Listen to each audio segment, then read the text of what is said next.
On comparing the ratios find whether the lines are consistent ಇಲ್ಲಾಂದ್ರೆ inconsistent. Consistent ಅಂತ ಹೇಳಿದ್ರೆ enemies, inconsistent ಅಂತ ಹೇಳಿದ್ರೆ ಮಕ್ಕಳು ಅಲ್ವಾ. ಸೊ ಸೊಲ್ಯೂಷನ್ ಏನ್ ಮಾಡಬೇಕು, ಮೊದಲೇ ಸ್ಟೆಪ್ಪು ಹೌದು ಸ್ಟ್ಯಾಂಡರ್ಡ್ ಫಾರ್ಮಲ್ಲಿ ಬರೀಬೇಕು. So 4/3x plus 2y is equal to 8. ಯಾರು ಮ್ಯಾಥ್ ಚೆನ್ನಾಗಿ ಮಾಡ್ತೀರೋ ನೀವು ನಾರ್ಮಲ್ ಆಗಿ ಇದನ್ನ ಬರ್ಕೊಂಡು ಹೋಗ್ಬೋದು ಸ್ಟ್ಯಾಂಡರ್ಡ್ ಫಾರ್ಮ್ ಅಲ್ಲಿ. -8 ಸಾರಿ is equal to 0. ಮುಂದಿನ ಸ್ಟೆಪ್ ಏನಂತ ಹೇಳಿದ್ರೆ ಇದು ಈಸಿ ಮಾಡೋದಕ್ಕೆ ಆಯ್ತಾ. ಇದು ಈ ಟಾಪಿಕ್ ಅಲ್ಲಿ ನಿಮ್ಗೆ ಅಷ್ಟೊಂದು ಉಪಯೋಗ ಬರಲಿಲ್ಲ ಅಂತ ಹೇಳಿದ್ರು ಮತ್ತೊಂದು ಟಾಪಿಕ್ ಅಲ್ಲಿ ಬಂದೇ ಬರುತ್ತೆ, ಸರಿನಾ.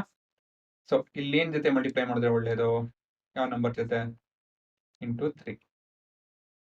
Simple reason, LCM between 3, 1, 1 is 3 ಅಲ್ವಾ. So 3 times of 4x/3 plus 3 times of 2y minus 3 times of 8 is equal to 0 into 3 is 0. So 3 cancel ಆಗುತ್ತೆ. 4x plus 6y minus 24 is equal to 0. ಇದು ನಮ್ಮ ಮೊದಲನೇ equation. ಎರಡನೇ equation 2x plus 3y minus 12 is equal to 0. ಇದನ್ನ ax plus by plus c is equal to 0 ಜೊತೆ compare ಮಾಡಬೇಕು.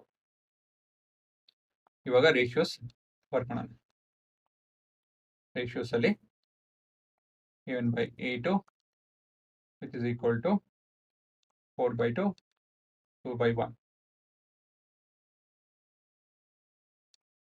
v1/v2 which is equal to 6/3 which is equal to 2/1. c1/c2 which is equal to -24 minus 12, ಇದು ಕೂಡ 2/1 ಅಲ್ವಾ. So end of it ಉತ್ತರ ಬಂದು conclusion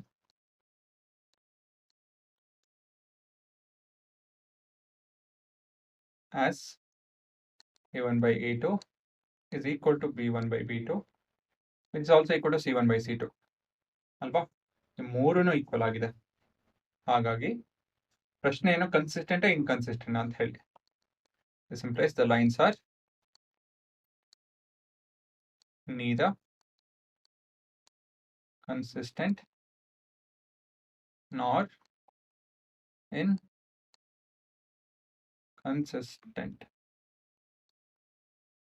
ಸರಿನಾ, ಅದೇ ನಮ್ಮ ಉತ್ತರ.